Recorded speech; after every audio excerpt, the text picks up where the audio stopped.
बेटे के आने पर तू हलवाई बिठाता है और नबी पाक के नाम की लाइटें लगी हों तो तू परेशान होता है। हमसे कभी पूछ, तुझे बताएं बस नहीं चलता, वरना ताड़े तोड़ के छतों पे लगा दे। बस नहीं चलता, फरिश्तों को भी कहें आओ हमारे साथ शामिल हो जाओ, आमद मुस्तफा मरहबा मरहबा का नारा लगाना है। हमारा बस नहीं चलता, वरना दुनिया की सारी नेमतें बिछा दे और लोगों को बतलाएं कि असल तो खुशी मनाने का दिन ही आज है जब अल्लाह ने हमें अपना प्यारा रसूल अता फरमाया है। और हमारे इमाम, तू कहता है मिलाद ना कर, हमारे इमाम ने तो कहा हशर तक डालेंगे हम, हशर तक। ये 2-4 दिन का तो प्रोग्राम ही नहीं हमारा, हशर तक डालेंगे हम पैदाइशे मौला की धूम और मिसले फारस नजद के कले गिराते जाएंगे। खाक हो जाए अदु जल कर मगर हम तो रजा, दम में जब तक दम है जिक्र उनका सुनाते जाएंगे। हमारा तो 1-2 दिन का प्रोग्राम ही नहीं। और फिर सुनो कितनी बड़ी नेमत है। हजरत अब्बास से किसी ने कहा था अल्लाह की सबसे बड़ी नेमत, तो बुखारी उठाना, फरमाने लगे मुहम्मदुन नेमतुल्लाह, बुखारी है बुखारी। फरमाया मुहम्मद अल्लाह की सबसे बड़ी नेमत है, सल्लल्लाहु, ये सबसे बड़ी नेमत है। कुछ कर तो सही ना यार।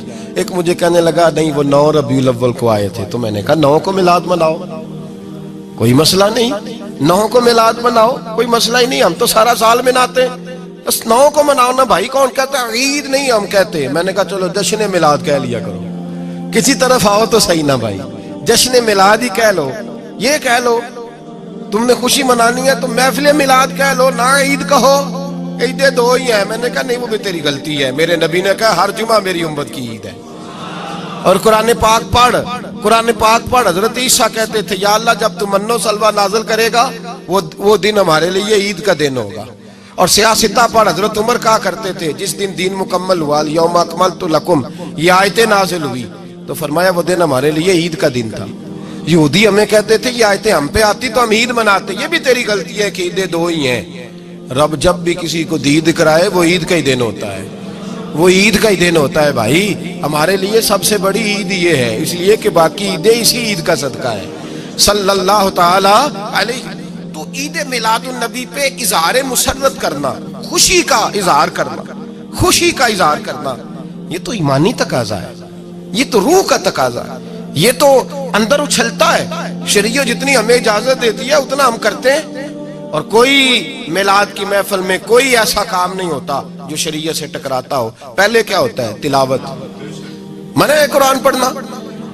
दूसरा क्या होता है? इतना दर्जा है नात का, अब तो ना नात पढ़ने वाले रहे ना सुनने वाले रहे, दोनों में ही कमी है। और मैं अक्सर कहता हूं नात पढ़ना इतना कमाल नहीं जितना सुनना कमाल है।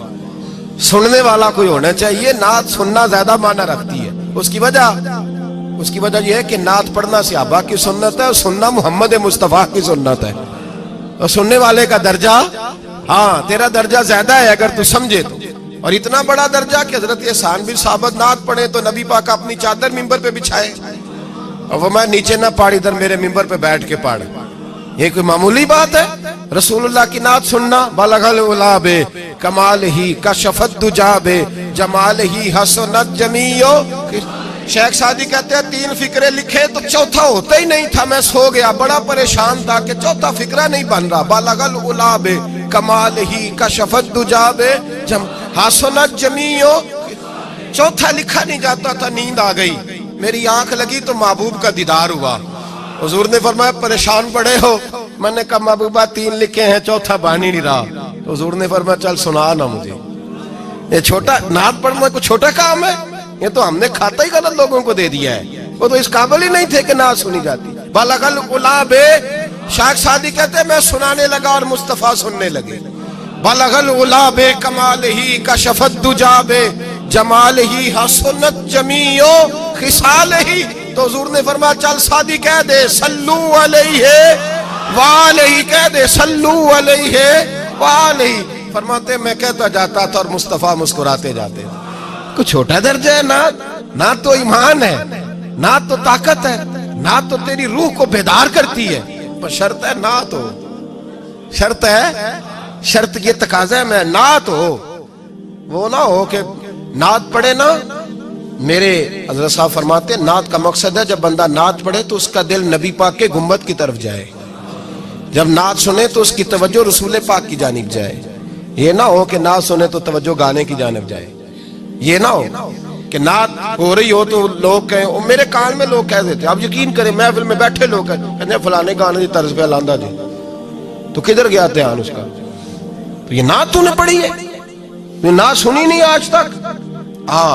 اگر نعت پڑھنی ہو تو علامہ اقبال کی لکھی ہوئی پڑھا کر، اگر نعت پڑھنی ہو تو شیخ سعدی کی لکھی پڑھا کر، اگر نعت پڑھنی ہو تو حضرت حسان بن ثابت کی لکھی پڑھا کر.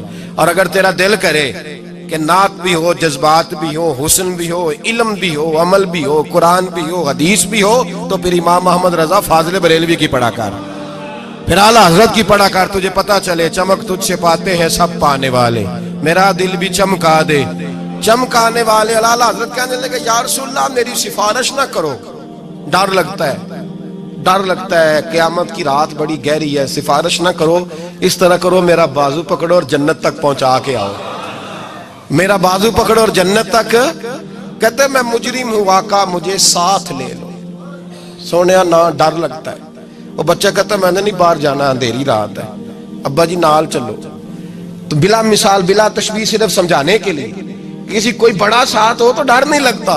تو یہ نعت ہے نا، چمک تجھ سے پاتے ہیں سب پانے والے، میرا دل بھی چمکا دے چمکانے والے. کہتے ہیں یا رسول اللہ محشر کی رات بڑی گہری ہے، میں مجرم ہوں آقا مجھے ساتھ لے لو کہ رستے میں ہیں جا بجا تھانے والے.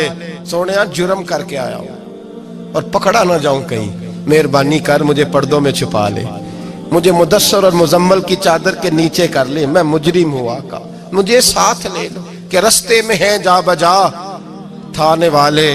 اور پھر تڑپ اٹھے، کہنے لگے کوئی یہ نہ سمجھے وہ چلے گئے، تو زندہ ہے واللہ تو زندہ ہے واللہ، میری چشم عالم سے چھپ جانے والے، میری چشم عالم سے چھپ جانے. تو بھئی نعت ہو، نعت جو اس کا معیار ہو، اس معیار کی نعت. یہ کوئی طریقہ نہیں کہ دو بندے تحفہ لے کے آ گئے، چار اس کے ساتھ نعت خواہ صاحب آئے ہیں، نماز گھر پڑھ آئے، گھر جا کے دوبارہ پڑھیں گے. اور میں بات ابھی عرض کروں گا، مجھے یہ مضمون مکمل کرنے دے پھر تقاضوں پہ آتا ہوں. محفل میلاد تو رسول اللہ کے آنے کا شکر ہے. قل بفضل اللہ وبرحمتہ فبذلک فلیفرحوا. محبوب کہہ دے جب فضل ملے رحمت ملے تو پھر انہیں چاہیے کہ خوشی بنائے. محفل میلاد، اور بھائی یہ نہ کہا کر کے یہ پیسے غریب کو دے مسکین کو دے. محفل میلاد میں بات غریب کی ہوتی ہے. ہم بتاتے ہیں کہ یہ وہ دن ہے جس دن آ کے میرے نبی نے بیوہ کی بات کی ہے، غریب مسکین لاچار غریب کی بات کی. یہ محفل میلاد غریبوں کے جلسے کا نام ہے. اعلیٰ حضرت فرماتے ہیں ہم غریبوں کے آقا پہ بے حد درود، ہم فقیروں کی ثروت پہ لاکھوں سلام. یہ میلاد غریبوں مسکینوں یتیموں بیواؤں کے نام کا جلسہ ہے. شکوہ ہے مجھے اس جلسے سے. جلسہ تو میلاد کا ہو پر صدارت چودھری کر رہا ہو، صدارت مالدار کر رہا ہو، وڈیرا کر رہا ہو، کوئی ضرورت نہیں. جلسہ میلاد کا ہو تو صدارت کسی غریب کو کرنی چاہیے، ماڑے کو کرنی چاہیے. ورنہ ضرورت کیا ہے؟ جو حضور کے میلاد میں آئے ہیں وہ سارے مہمان خصوصی ہیں، کوئی عرض نہیں، کچھ نہیں ہونے لگا، کوئی نہیں کھا جاتا. چھوڑیں اس چیز سے باہر آئے تو یہ تو شکر ہے. اور یہ تذکرے جتنے میلاد کے تذکرے ہوں گے اتنی غریبوں کی بات ہوگی، اتنی اسلام کی روح کی بات ہوگی، بیوہ کی بات ہوگی. اور صحابہ تو اس دور میں لوگ کہتے ہیں صحابہ میلاد کرتے تھے. میں نے کہا چلو تمہیں سمجھ تو نہیں آنی پر سمجھا دیتا ہوں. صحابہ تو اس وقت کرتے تھے جب کرنا تھا ہی بڑا مشکل. اب تو مشکل نہیں نا. صحابہ تو تب کرتے تھے جب کیا جا سکتا ہی نہیں، بڑا مشکل. سنو ابن شام اٹھا کے دیکھو، سیرت کی کتابیں پڑھو. نبی پاک صلی اللہ علیہ وسلم کے صحابہ قریش مکہ کے ظلم و ستم سے تنگ آ گئے. حضور نے بعض مجبوروں بے کسوں کو اجازت دے دی، حبشہ ہجرت کر دی. حبشہ چلے گئے. حبشہ جب پہنچے تو ان میں حضرت جعفر طیار بھی تھے، حضرت علی کے بھائی، اور ایک گروہ تھا پورا صحابہ کا جو حبشہ گیا. قریش مکہ نے وہاں پر بھی آرام سے نہ بیٹھنے دیا. پیچھے سے کچھ سردار گئے، جا کے چھیڑا، کہا یہ ہمارے بھاگے ہوئے غلام ہیں، ہمارے بتوں کو برا کہتے ہیں، نیا دین انہوں نے اخذ کر لیا ہے، ہمارے حوالے کر دو. حضرت جعفر طیار کہتے ہیں نجاشی بادشاہ نے ہمیں بلایا कुछ लोग मेरे दोस्त मशवरा देने लगे जरा हल्की फुल्की बात करना। कहते मैंने कहा मैं हल्की क्यों करूं, मैं तो खुल के करूंगा, खुल के मुस्तफा के तज़किरे हशर तक डालेंगे हम, हशर तक प्रोग्राम बताया, हशर तक डालेंगे हम। पैदाइशे मौला की धूम, दम में जब तक दम है जिक्र उनका सुनाते जाएंगे। फरमाया मैं हल्की बात नहीं। हजरत जाफर ने नजाशी बादशाह के दरबार में खड़े हुए, इस्लाम की गुर्बतों का आलम, गुर्बतों का, अभी मक्के में रहने को जगह नहीं, मक्के वाले सताते, मदीने हिजरत हुई नहीं, हबशा गए तो वहां पहले ही काफिर पीछे पहुंच गए। इतने कठिन हालात, इतने बुरे और कड़े वक्त में नजाशी के दरबार में जब नजाशी बादशाह ने जनाब जाफर से पूछा कि ये कहते हैं तुमने दीन बदल लिया है, तुम बागी हो गए हो, नए रास्ते पे लागो, बताओ।